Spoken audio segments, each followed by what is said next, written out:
नमस्कार दोस्तों, स्वागत है आप सभी का एक बार फिर से। दोस्तों, एलआईसी असिस्टेंट का मेंस का जो 2019 का जो पेपर है उसके हम लोग क्वेश्चंस, जो पॉसिबल क्वेश्चंस जो आ सकते हैं या उसके जो टाइप्स के जो क्वेश्चंस हैं वो सब हम लोग डिटेल में डिस्कस कर रहे हैं। दोस्तों, अभी तक हम लोगों ने 14 क्वेश्चन तक किए हैं, आगे उसी का कंटिन्यूएशन है। अलग अलग टाइप्स के क्वेश्चंस हैं आप लोगों के सामने। ये जो पर्टिकुलर क्वेश्चन है आपके सामने, ये आपका फ्रेज रिप्लेसमेंट का क्वेश्चन है। इससे पहले भी हमने फ्रेज के रिप्लेसमेंट के क्वेश्चंस किए, फिर हमने कुछ फिलर्स के क्वेश्चंस किए। तो जो संभावित जो टाइप्स है, जो एलआईसी में जिस तरीके के पहले पूछे गए क्वेश्चंस हैं, उन्हीं को टाइप्स को ले लेके हम लोग सॉल्व यहाँ पर कर रहे हैं। फ्रेजल रिप्लेसमेंट के क्वेश्चंस ये आपका है। देखो, क्वेश्चन आपको इसका पैटर्न ऑलरेडी पता है। क्या लिखा हुआ है यहाँ पे कि इसमें आपके पास 5 ऑप्शंस है, पांचों में से जो भी राइट ऑप्शन है वो आपको चूज करना है। ये जो कलर्ड पार्ट मैंने लिखा हुआ है, इसके अंदर कुछ ना कुछ आपका एरर छुपा हुआ है। देख लेते हैं। देखो क्या लिखा हुआ है कि all the workers are hell bent at getting what is due to them as a management refuse to accept their demands। ठीक है, क्या लिखा हुआ है यहाँ पे फिर से देख लेते हैं। all the workers are, जितने भी वर्कर हैं वो क्या है, hell bent at getting। ये दोस्तों आपका जो है hell bent at getting जो है ये आपका एक फ्रेज है।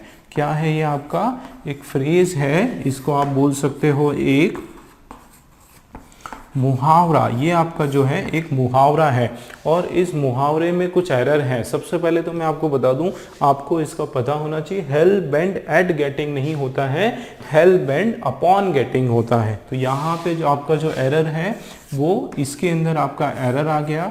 यहाँ पर जो है आपका अपॉन गेटिंग होता है और इसका मतलब होता है हाईली मोटिवेटेड, बहुत ज़्यादा मोटिवेटिंग, बहुत ज़्यादा उत्साहित।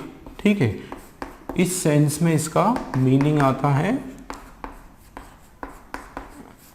बहुत ज़्यादा किसी चीज़ के प्रति खुश होना, उत्साहित होना, मोटिवेटिंग होना, इस सेंस में इसका मीनिंग आता है।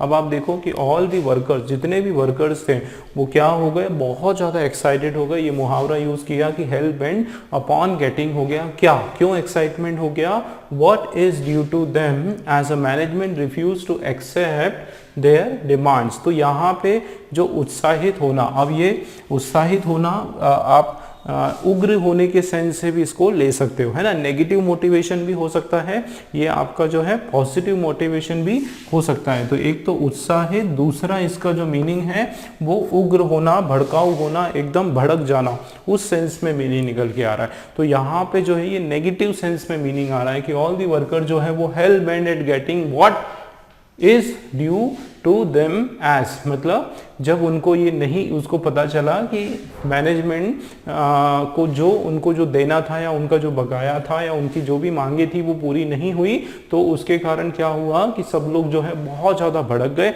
बहुत ज़्यादा गुस्से में आ गए। ठीक है दोस्तों, ऑप्शंस देख लेते हैं। हेल बेंड टू गेटिंग नहीं होगा, हेल बेंड टू गेट नहीं होगा। ठीक है, hello bend for getting, for नहीं आएगा, है ना। यहाँ पर हमारा जो सही हो गया वो हेल बेंड अपॉन गेटिंग। ठीक है ना दोस्तों, अपॉन गेटिंग जो है आपका राइट फॉर्मेशन है। चलिए ठीक है, क्लियर हुआ किस तरीके से फ्रेज के अलग अलग, इससे पहले जो क्वेश्चंस किए थे वो अलग टाइप्स के फ्रेज के रिप्लेसमेंट थे। ये आपके मुहावरे, आपके इडियम्स और आपके फ्रेजेस के क्वेश्चंस हैं इसी टाइप के। चलिए नेक्स्ट क्वेश्चन देख लेते हैं। चलिए दोस्तों नेक्स्ट क्वेश्चन देखते हैं। Question number 16।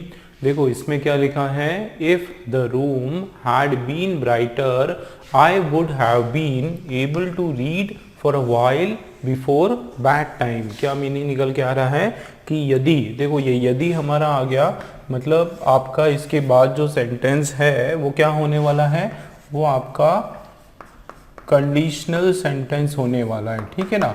तो क्या बता रहे, देखो यदि the room had been brighter, if the room had been brighter, तो यहाँ पे हैड बीन आया।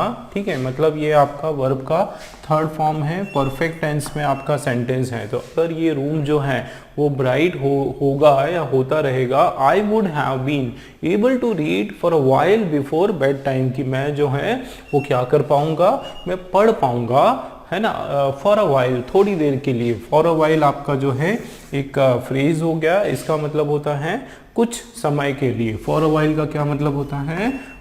कुछ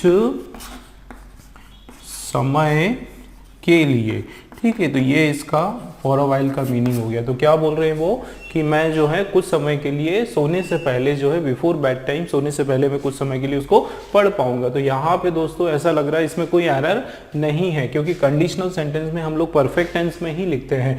ये आपका बिल्कुल सही फॉर्मेशन है कि if the room had been brighter, की अदर, यदि ये जो कमरा है, जो रूम है, वो क्या रहेगा? ब्राइटर रहेगा, तो मैं क्या कर पाऊंगा? मैं आराम से उसको कुछ देर के लिए सोने से पहले पढ़ पाऊंगा। मतलब यहाँ आपका दोस्तों कोई एरर नहीं है। आप देखो first option, if the room was brighter, तो अगर रूम ब्राइट था तो ये तो कोई सेंस नहीं हो रहा है आपका, ये रॉन्ग हो गया, ठीक है। If the room been brighter, तो बीन ब्राइटर भी आपका जो है रॉन्ग हो गया। Had the room brighter, had the room been brighter होता तो हम सोच पाते, ये भी आपका रॉन्ग हो गया। The room had been brighter, तो अलग ही बात हो रही कि रूम जो है वो ब्राइट है, तो ये भी आपका रॉन्ग है। कंडीशनल सेंटेंस इफ नहीं हटाएंगे, मतलब हमारा यहाँ पर दोस्तों जो है no improvement, no error, no correction required, ये है। चलिए नेक्स्ट क्वेश्चन देखते हैं।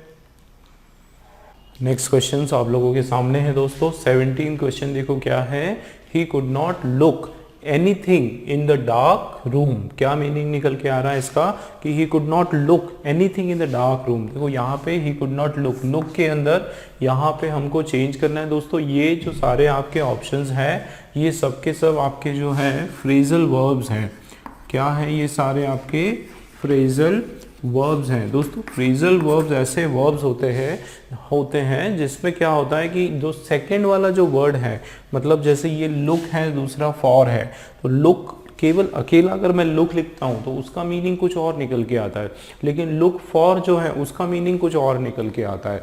मतलब फ्रेजल वर्ब्स जैसे वो होते हैं, जो वर्ब उनमें होता है, उनका जो मीनिंग निकल के आता है ना, वो अलग होता है, ठीक है। एग्जैक्टली जैसे आपने बोला सी, तो सी का मतलब होता है देखना, लेकिन सी थ्रू का मतलब होता है देखना नहीं होता है। वैसे ही जैसे लुक, लुक का मतलब होता है देखना, लेकिन लुक फॉर जो है, अगर लुक फॉर आ गया तो एक नया मीनिंग वाला वर्ड हो गया। तो ये हमारे बोलचाल की भाषा में भी जो है फ्रेजल वर्ब्स के बहुत यूज होता है। अब इसमें देख लेते हैं कि क्या हमारा ये लुक यहाँ पे सही प्लेस है। अब देखो ही could not look anything in the dark, तो ये आपका रॉन्ग है। इसमें देखो ही could not look anything in the dark, तो ये डार्कनेस के अंदर जो है ना देखने की बात हो रही है, वो ये बात इसमें चल रही है कि इसमें डार्कनेस के अंदर कुछ भी दिखाई नहीं दे रहा है। अब एक एक करके देखना। लुक एट, देखो दोस्तों लुक एट का मतलब होता है किसी की और देखना, किसी की तरफ देखना। जैसे मेरी तरफ देखो, लुक एट मी, है ना, मुझसे बात करो तो टॉक टू मी, इस तरीके से होता है ना। तो लुक एट मी तो की और देखना, की और किसी की भी और जो है आपका देखने के सेंस से यहाँ पे मीनिंग निकल के आ रहा है, ठीक है। तो जैसे यहाँ पे अगर हम देखेंगे तो ही could not look at anything in the dark, तो लुक एट जो है उसके बाद कोई पर्सन आना था, है ना। लुक एट के बाद जो है कोई भी पर्सन आना था, ठीक है, कोई पर्सन आना था या कोई जगह आना था या फिर कोई प्लेस का नाम आना था, तो हम बोल सकते थे कि लुक एट की बात हो रही। दूसरा है लुक फॉर, लुक फॉर का अलग ही मीनिंग होता है, ठीक है ना। लुक फॉर का मीनिंग होता है सर्च करना, किसी की तलाश करना, ठीक है, किसी व्यक्ति की या फिर किसी वस्तु की जो है तलाश करना, तो उसके लिए लुक। जैसे I am looking for a new house in this city, भाई इस शहर में जो है एक नए घर की मैं तलाश में हूं, तो I am looking for a new house, ठीक है। क्लियर हुआ? देखो सी थ्रू, सी थ्रू का मतलब होता है किसी से होकर देखना। तो बेसिकली दोस्तों सी थ्रू जो है वो आपके विजन के सेंस में आता है। मतलब जो असल में जो आंखों का जो कार्य होता है, देखने का जो कार्य होता है आंखों का, उस कार्य के लिए यहाँ पे यूज होता है। तो सी थ्रू का मतलब किसी से होकर देखना, किसी विजन की बात हो रही, अंधेरे की बात हो रही, ठीक है। तो यहाँ पर जो है हमारा सी थ्रू जो है वो आपका सही लग रहा है, ठीक है। लुक क्या लिखा हुआ देखो, ही could not look anything in the darkness, तो ये आपका जो है यहाँ पे इसका जो रिप्लेसमेंट है वो क्या होगा, हमारा सी वाला हमारा राइट हो जाएगा, है ना। He could not see through, क्यों दोस्तों? क्योंकि यहाँ पे जो है आप देखो विजन की बात हो रही, देखने की बात हो रही आंखों से, कि अंधेरे में जो है वो कुछ भी देख नहीं पा रहा है। सी थ्रू किसके थ्रू नहीं देख पा रहा है? डार्कनेस, डार्कनेस, अंधकार के थ्रू, अंधेरे के थ्रू वो कुछ भी देख नहीं पा रहा है, तो सी थ्रू आपका सही है। देखो कम अक्रॉस, कम अक्रॉस का मतलब होता है किसी चीज से टकराना, ठीक है, किसी तकरार हो, टकराना, ठीक है, किसी चीज से टकराना या फिर किसी चीज से सामना होना। किस सेंस में इसका मीनिंग निकल के आ रहा है आपका? सामना, सामना होने से उसका मीनिंग निकल के आ रहा है, ठीक है, ये यहां पर सामना होना, ठीक है ना। तो यहाँ पे कम अक्रॉस मतलब किसी का सामना होना, किसी से पंगा होना, किसी से टकराना, एकदम सामने आमने सामने होना। नो इम्प्रूवमेंट, तो इसमें कुछ होने वाला है नहीं, मतलब हमारा जो आंसर है वो दोस्तों सी वाला, सी थ्रू जो है आपका करेक्ट आंसर हो गया, ठीक है, क्लियर है। चलिए नेक्स्ट क्वेश्चन देखो आप, 18th वाला। आई होप यू वॉन्ट ऑब्जेक्ट, क्या मतलब है कि मुझे उम्मीद है, मुझे उम्मीद है कि आप क्या नहीं करोगे, आप ऑब्जेक्ट नहीं करोगे, आप विरोध नहीं करोगे, किसका? To me watching while you work. अच्छा, टू मी वॉचिंग, मुझे देखने के लिए, मुझे देखते हुए, वाइल के दौरान, किसके दौरान? जब क्या करो? यू वर्क, जब तुम काम कर रहे हो। भाई इसमें क्या मीनिंग निकल के आ रहा है कि मुझे इस बात का पूरा उम्मीद है, मुझे इस बात की कि तुम जो है उस बात का विरोध नहीं करोगे जब भी टू मी वॉचिंग, मुझे देखने के लिए, कुछ भी वॉचिंग, टेलीविजन हो गया, कोई मूवी हो गई, वाइल यू वर्क, भाई तुम जब काम कर रहे हो तो मैं उसको देख सकता हूँ और इसमें तुमको कोई प्रॉब्लम नहीं होना चाहिए। तो यहाँ पर दोस्तों टू मी वॉचिंग, देखो मी जो है आपका, मी जो आपका है वो आपका ऑब्जेक्टिव केस का प्रोनाउन है, ठीक है, ऑब्जेक्टिव केस का ये मी आपका क्या हो गया? प्रोनाउन है। लेकिन यहाँ पर जो बात हो रही है ना, टू मी वॉचिंग नहीं, टू माई वॉचिंग, मतलब जो भी मैं देखता हूँ, जो भी सीरियल वगैरह मैं देख रहा हूँ, तो यहाँ पे आपका जो है माई राइट आंसर आएगा, टू माई वॉचिंग सही रहेगा, ठीक है ना। माई WATCHING वॉचिंग, क्योंकि यहाँ पे ये जो माई हो गया ना दोस्तों, ये अब आपका हो गया पॉजिटिव केस प्रोनाउन। क्या हो गया? Positive case pronoun. देखो मैंने आप लोगों को बताया था कि ऑब्जेक्टिव केस का मतलब जहां पे वो ऑब्जेक्ट का काम कर रहे हैं, तो टू मी, उसके बाद फिर ये ING नहीं आएगा, टू मी है ना, तो मुझे, तो ये आप ऑब्जेक्ट की तरह यूज हो रहा है। यहाँ पर माई वॉचिंग मतलब ये पोजीशन, किसका वॉचिंग? हुज वॉचिंग, किसके देखने पर? मेरे देखने पर। तो मेरे देखने के लिए यहाँ पर माई आपका करेक्ट फॉर्मेशन है। देख लेते हैं, अगेंस्ट मी वॉचिंग, तो you, I hope you won't object against, तो you won't object against my watching, तो मेरे देखने के खिलाफ, तो ये यहाँ पे अगेंस्ट आपका नहीं होगा, टू मी वॉच नहीं होगा, टू माई वॉचिंग, ये आपका सी वाला जो है राइट हो जाएगा, ठीक है दोस्तों, क्लियर है। चलिए नेक्स्ट क्वेश्चन देख लेते हैं दोस्तों। 19 क्वेश्चन आप लोगों के सामने है। देखो क्या लिखा हुआ है इसमें, दे आर सोशल इंसेक्ट्स, किसकी बात हो रही है कि वो जो है सोशल इंसेक्ट है, ठीक है, लिव इन कम्युनिटीज, ये इसके अंदर आपका कुछ ना कुछ एरर है, देख लेते हैं। Live in communities regulated by definite laws, regulated by definite laws, each member of society bearing well defined and separate part in the work of a colony. तो यहाँ किस सेंस की बात हो रही है कि किसी एक पर्टिकुलर ग्रुप के बारे में बात हो रही है जो कि क्या है, दे आर सोशल इंसेक्ट। यहाँ पे सोशल इंसेक्ट का मतलब है ऐसे लोग जो समाज में रहना पसंद करते हैं, जो सोशली एक साथ रहना पसंद करते हैं। लिव इन कम्युनिटी, देखो यहाँ पे दिया हुआ है कि वो कहाँ रहते हैं, एक ग्रुप में, एक कम्युनिटी में रहना पसंद करते हैं। रेगुलेटेड बाय डेफिनेट लॉज, और वो एक ऐसी कम्युनिटी है जहाँ पे फिक्स आपके डेफिनेट उस कम्युनिटी के कुछ कानून हैं, कुछ रूल्स हैं, नियम हैं, ठीक है। जैसे बहुत सारे ऐसे लोग हैं, जैसे जो ट्राइबल पीपल होते हैं जो किसी आइलैंड में, जैसे अंडमान में एक कम्युनिटी है जो बिल्कुल वहीं के रूल रीति रिवाज के हिसाब से रहना पसंद करते हैं। आउटसाइडर्स को वो अपने पास अलाउ नहीं करने देते, आने नहीं देते। तो इस तरह की कोई कम्युनिटी की बात हो रही है। Each member of society bearing, देखो हर एक मेंबर जो है उस सोसाइटी का क्या है इसमें, bearing well defined and separate part in the work of a colony, कि हर एक मेंबर जो है उस कम्युनिटी का, सबका अपना कुछ ना कुछ फिक्स वर्क होता है, उसके हिसाब से वो काम करते हैं। अब हमको इसमें एरर निकालना है। देखो क्या लिखा हुआ है, they are social animals live in communities. दोस्तों एक चीज आप देखो, यहाँ पे ये दिया हुआ है आर, ठीक है। तो दे आर सोशल एनिमल्स, है ना, they are social animals, live in community यहाँ पे नहीं होगा, क्योंकि आर का अगर आप यहाँ पे वर्ब के टेंस में भी देखें, वर्ब के हिसाब से भी अगर आप यहाँ पे देखें तो आर के बाद जो है वर्ब का आईएनजी आता है, यहाँ पे कंटिन्यूटी की बात हो रही है, ठीक है। They are social insects living in communities regulated by definite laws, each member of society. देखो यहाँ पर भी आपका एक हिंट आ गया, क्या, आईएनजी, मतलब ये कंटिन्यूस टेंस में आपका सेंटेंस है। कौन से टेंस का आपका ये सेंटेंस है, कंटिन्यूअस टेंस का आपका ये पूरा का पूरा सेंटेंस है। इसका मतलब यहाँ पर जो है आपका क्या हो जाएगा, लिविंग जो है वो राइट आपका वर्ड हो गया, living in communities regulated by definite laws, each member of the society will define and separate part in the work of a colony, ठीक है। तो लिविंग इन कम्युनिटीज आपका राइट आंसर है।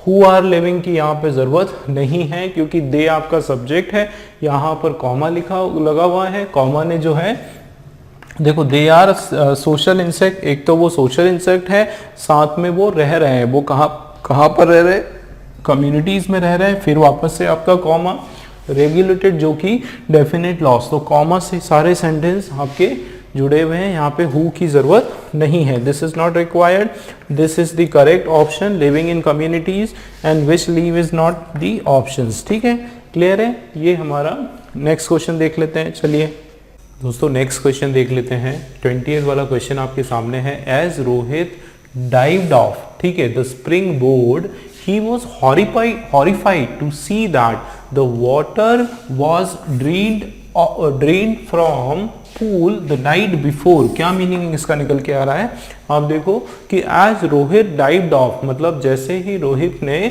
डाइव मारा, जैसे ही रोहित जो है कूदा पूल में, कहाँ पर, द स्प्रिंग बोर्ड से, ऑफ द स्प्रिंग बोर्ड, मतलब स्प्रिंग बोर्ड के ऊपर से जैसे ही रोहित ने जंप किया, he was horrified to see, वो ये देखकर डर गया, क्या देखकर डर गया, to see that the water, वो जो वाटर था, वॉज ड्रेन्ड फ्रॉम, वो drained from the pool the night before, वहां से ड्रेन्ड फ्रॉम, तो ये ड्रेन्ड फ्रॉम नहीं होगा, यहाँ पे जो मीनिंग देखो दोस्तों क्या निकल के आ रहा है, मीनिंग ये निकल के आ रहा है कि जैसे ही रोहित जो है वो डाइव हुआ, जैसे ही उसने डाइव मारा, कहाँ से, स्प्रिंग बोर्ड से डाइव किया, तो वो इस बात को देख के डर गया कि पानी जो है उस जगह से, कहाँ से, वहाँ से पूल में से एक नाइट पहले ही वो पानी जो है वो निकल चुका था, पानी उसके अंदर बहुत कम था, पूल के अंदर पानी जो है बहुत कम था। तो यहाँ पे देख लेते हैं वॉज ड्रेन्ड, ठीक है, तो water was drained, drained pool तो यहाँ पे होगा नहीं, आप कॉम्बिनेशन इसका नहीं जमेगा,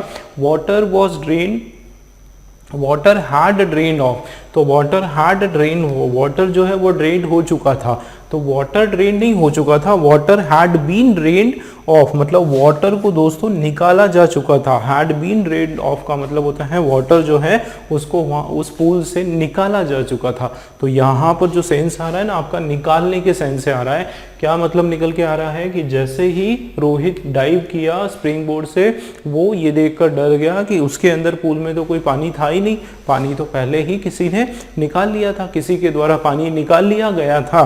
तो यहाँ पर देखो हैड बीन ड्रेन्ड ऑफ, ये आपका राइट कॉम्बिनेशन है, ठीक है। ड्रेन्ड आउट यहाँ पे नहीं होगा, नो इंप्रूवमेंट भी इसमें होने वाला है नहीं, मतलब सी वाला दोस्तों आपका बिल्कुल करेक्ट है। चलिए नेक्स्ट क्वेश्चन देख लेते हैं दोस्तों। नेक्स्ट क्वेश्चन आपके सामने है 21 वाला, देखो क्या लिखा हुआ है, हार्डली, इसके अंदर आपका एरर है, he had written home, he had written home then his mother felt happy, ये आपका क्वेश्चन है।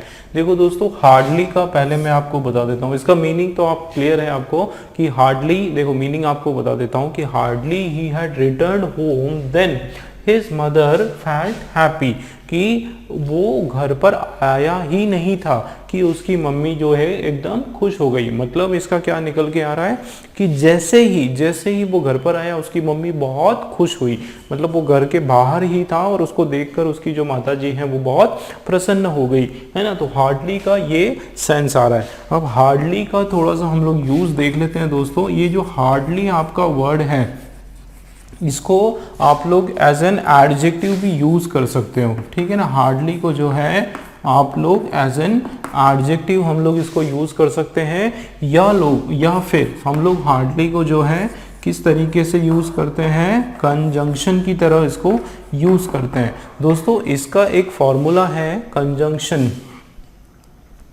कंजंक्शन जो है इसका एक फॉर्मूला है जो मैंने आपको बताया था कि हार्डली कभी भी आता है, ध्यान देना, हार्डली कभी भी आता है तो उसके बाद जो है आपका ऑक्सिलरी वर्ब या फिर हेल्पिंग वर्ब यूज़ करेंगे, और हेल्पिंग वर्ब जो ऑक्सिलरी वर्ब है उसके बाद आपका जो है आपका सब्जेक्ट, उसके बाद आपका क्या यूज़ होने वाला है, सब्जेक्ट यूज़ होने वाला है, और सब्जेक्ट के बाद जो है आपका मेन वर्ब यूज़ होने वाला है ना। उसके बाद जो भी आपके अदर वर्ड्स हैं वो सब लगेंगे।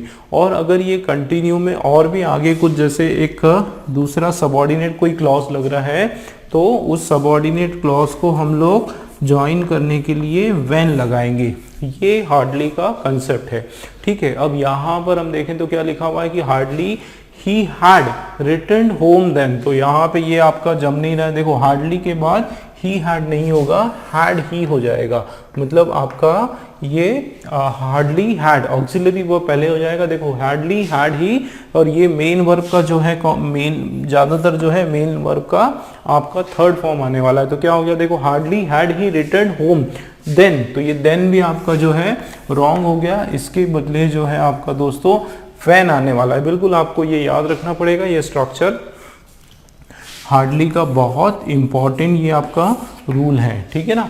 तो यहाँ पे देखो क्या लिखा है, हार्डली हैड, हाँ had he return home when, ये आपका फर्स्ट वाला जो है करेक्ट है।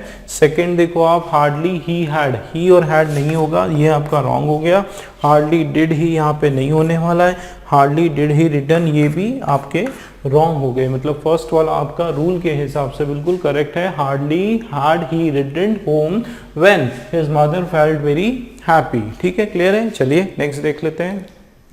देखिए नेक्स्ट क्वेश्चन आपके सामने है 22nd वाला, क्या लिखा हुआ है इसमें देखो, he has not and can never B, ठीक है। अब यहाँ पे आप देखो कि ही has not and can never B, ये आपका पैसिव के फॉर्म में आपका सेंटेंस हो गया कि ही has not and can never be in the good books of his employer because he lakhs honesty. क्या मीनिंग इसका निकल के आ रहा है कि वो ही हैज़ नॉट, वो कभी नहीं और कभी हो भी नहीं सकता है, कभी हो भी नहीं सकता है इन the good books of his employer, in the good books of his employer का यहाँ पे मीनिंग निकल के आता है कि एक अच्छी छवि, उसकी जो अच्छी जो छवि है उसके एम्प्लॉयर, उसके जो मालिक हैं उसके, उनकी नज़र में वो ना तो पहले कभी अच्छी थी ना आगे होने वाली है। इस तरीके से बात हो रही कि ना तो पहले अच्छी थी ना आगे होने वाली है। कारण क्या है, कारण ये है कि उसके अंदर ऑनेस्टी की, ईमानदारी की उसके अंदर कमी है। तो यहाँ पर क्या दिख रहा है दोस्तों,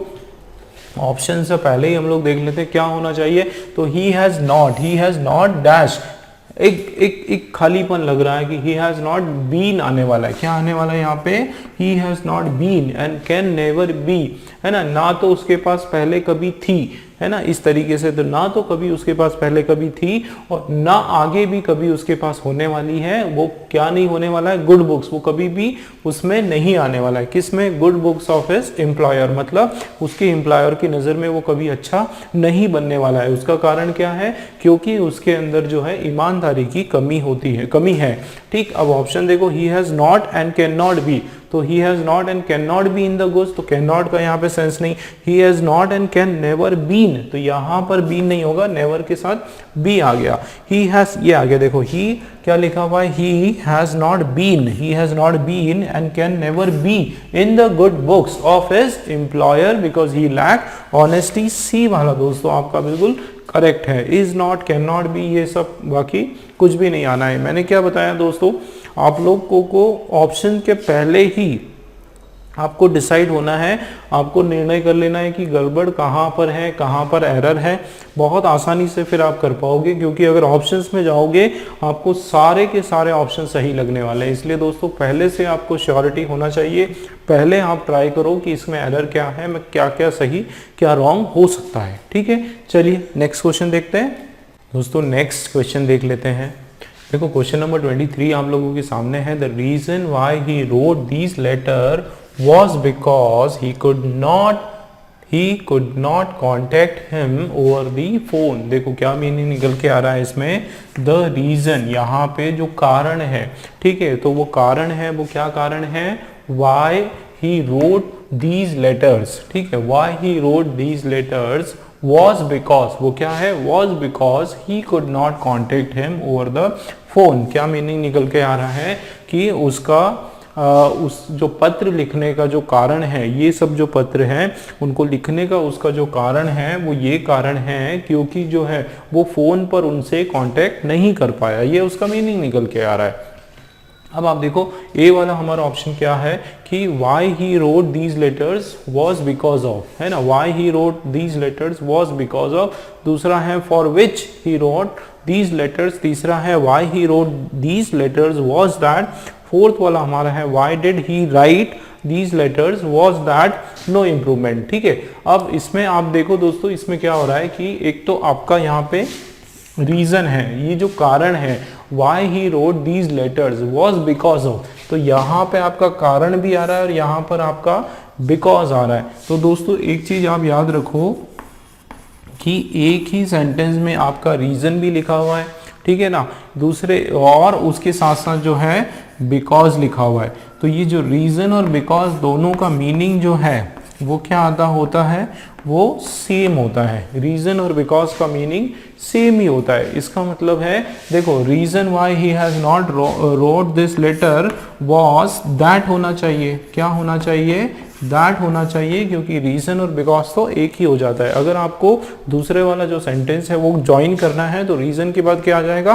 दैट आ जाएगा। तो हम लोग देख लेते हैं the reason why he wrote, ठीक है, दीज लेटर्स वॉज, बिकॉज नहीं होगा, वॉज यहाँ पे क्या आना चाहिए आपका, दैट आना चाहिए। देख लेते हैं दैट किसके अंदर है, देखो Y he wrote these letters was because of, तो ये बिकॉज ऑफ उसका जो कारण है वो यहाँ पे नहीं होने वाला है। फॉर विच ही रोट, तो reason for which why he wrote, देखो रीजन फॉर विच जिसके लिए, और जो रीजन उसने लिखा, तो यहाँ पे जिसके लिए फॉर विच ये यहाँ पे नहीं आने वाला है, ठीक है। फॉर विच दोस्तों ये तो एक तरह से आपका क्वेश्चन पूछने की बात हो रही है ना, क्वेश्चन तो इसमें यहाँ पे किसी प्रकार का नहीं पूछा जा रहा है, कारण बताया जा रहा है कि भाई वो जो कारण था कि क्यों उसने पत्र लिखा, वो कारण था कि वो फोन पर जो है कांटेक्ट नहीं कर पाया। तो सी वाला आप देखो, the reason why he wrote these letters was that, यहाँ पर हमारा आ गया दैट, ठीक है, मतलब ये हमारा करेक्ट है। दूसरा क्या हो गया, reason why did he wrote, तो why did he wrote these letter दोस्तों